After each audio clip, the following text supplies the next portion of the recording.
अब आगे आते हैं भारतीय न्याय संहिता की धारा 68। इसमें लिखा है प्राधिकार इन अथॉरिटी में किसी व्यक्ति द्वारा मैथुन। यहाँ मैथुन का मतलब ये है कि बलात्कार की श्रेणी में नहीं आता है।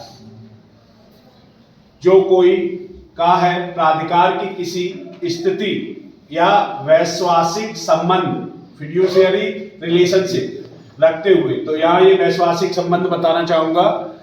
जैसे दो घनिष्ठ मित्र हैं और किसी एक मित्र का अगर आगरा में पोस्टिंग हो गई और एक मैनपुरी में है, आगरा यूनिवर्सिटी में मैनपुरी वाले के लड़की का सिलेक्शन हो जाता है, तो वो अपने मित्र को फोन करके कहता है कि भाई लड़की आ रही है, बिटिया हमारी, बोले आ जाइए, हमारे पारिवारिक संबंध है, कोई दिक्कत नहीं है। ये क्या है? वैश्वासिक संबंध है, ट्रस्ट है एक दूसरे पे।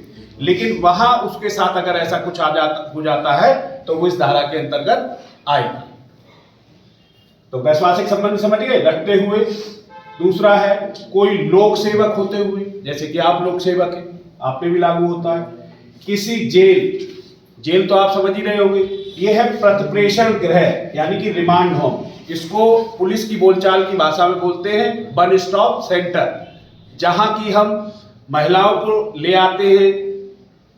मान लीजिए उनको कोई भगा ले गया या जो भी रहा, तो उनको जब हम रिकवर करके लाते हैं तो थाने में महिलाओं को नहीं रखते, कहाँ रखते हैं? वन स्टॉप सेंटर को।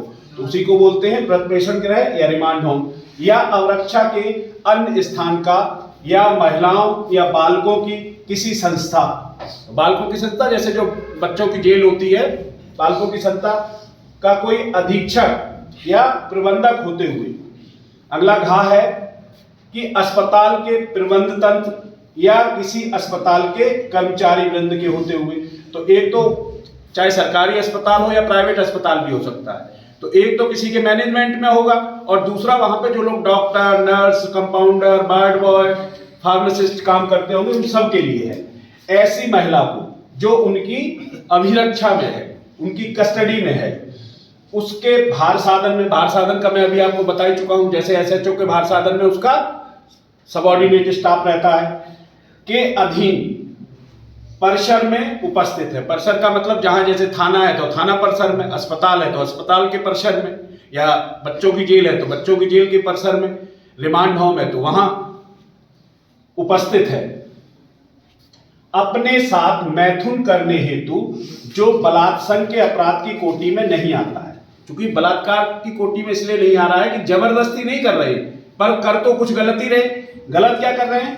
उसको उत्प्रेरित कर रहे हैं, उसको उकसा रहे हैं। अरे चल कोई बात नहीं, हो तुझे बढ़िया आगरा का ताजमहल दिखाएंगे, दिल्ली की कुतुब मीनार दिखाएंगे, बढ़िया रसगुल्ले खिलाएंगे। तो क्या कर रहे हैं? उसको उत्प्रेरित कर रहे हैं। और क्या कर रहे हैं? दूसरी चीज विलुप्त का मतलब ललचा रहे हैं, लालच दे रहे हैं उसको करने के लिए। ऐसी स्थिति में या वैश्वासिक संबंध जो ऊपर में बता चुका हूं का दुरुपयोग करेगा, मिसयूज करेगा, तो कहीं ना कहीं भले ही ना चाहते हुए भी कुछ हुआ ना गलत, तो ऐसी स्थिति में कारावास जो कम से कम 5 वर्ष का होगा, अधिकतम 10 वर्ष तक का कारावास और जुर्माने की सजा दी जा सकती है। इतनी बात समझ में आई? Yes sir. ओके।